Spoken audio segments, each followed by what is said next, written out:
The delicate sensation of her hand on my cheek ran counter to the matter-of-fact interchanges that kept a distance between us.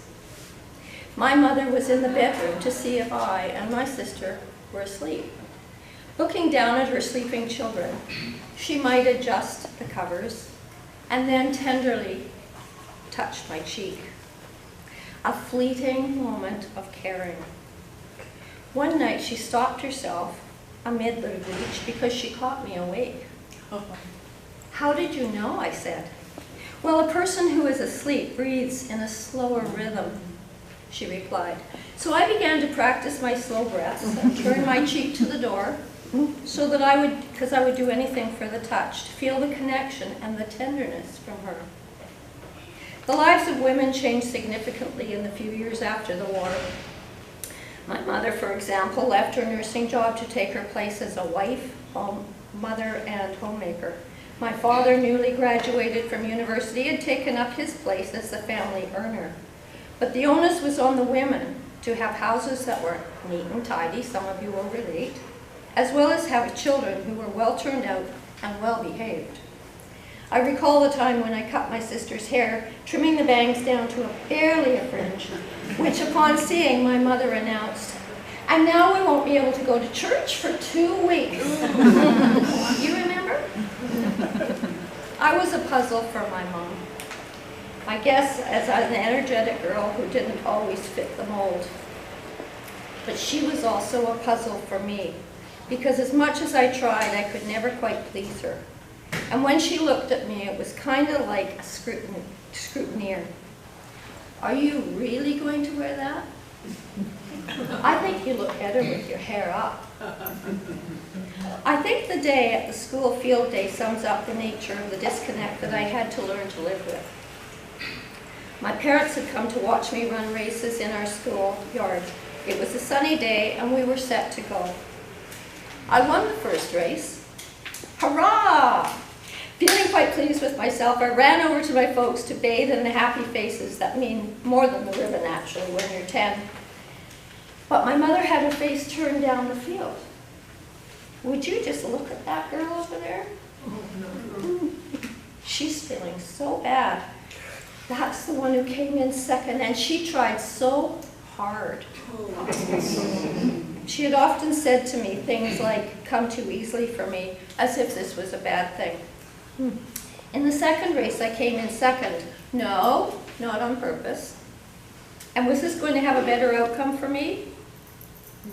My mother's response was this: "Now, Jeannie, I want you to go over there and congratulate that girl who won the race and show her you're a good sport." Need I say it? Damned if I do, damned if I don't.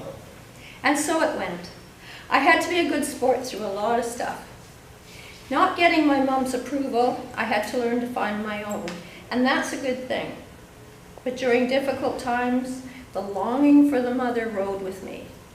One of the times that my mother's criticism was particularly hurtful was when I was getting a divorce, going to school, and caring for 2 small kids. A special friend turned up for me just at that time. This woman, who was to become my best friend ever, helped me to see that my way may always fall short with my mom, because my mom and me, we were just on different wavelengths. It's just the way it is, but it's better not to go to an empty cupboard. But separation from a parent is not easily dismissed. My mother was not a bad person.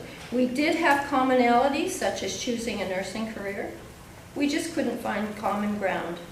So there was a wish that hung around the hole in my heart that was reserved for my mom. When she was 85, when the call came that my mom had had a heart attack, first she called her friends to take care of the dog, and then she called the ambulance. While I was boarding the plane to come out from Ontario to BC, she was being fit with a pacemaker to keep her stable while an assessment of her heart function was being carried out. I traveled the farthest and was the last to arrive in her room, pulling my suitcases behind me. As I rounded the doorway, I saw her propped up with the face mask, and she appeared unconscious. I stopped to take in the scene. I walked over to her bed and leaned towards her and said, "Hi, Mom, it's Jean. I've come to see you." It was as silent as you guys are right now. And then the silence was broken by a shudder from my mom. Then what seemed like an effort that it would take to resurface from the bottom of the sea. Her eyes opened. She looked at me. She smiled, and then my mom's right hand came up to touch my cheek. And in that moment, there was peace. Peace became the space between us. Her blue eyes then closed and she breathed the final moments of her journey. Good night, Mom. Oh, beautiful.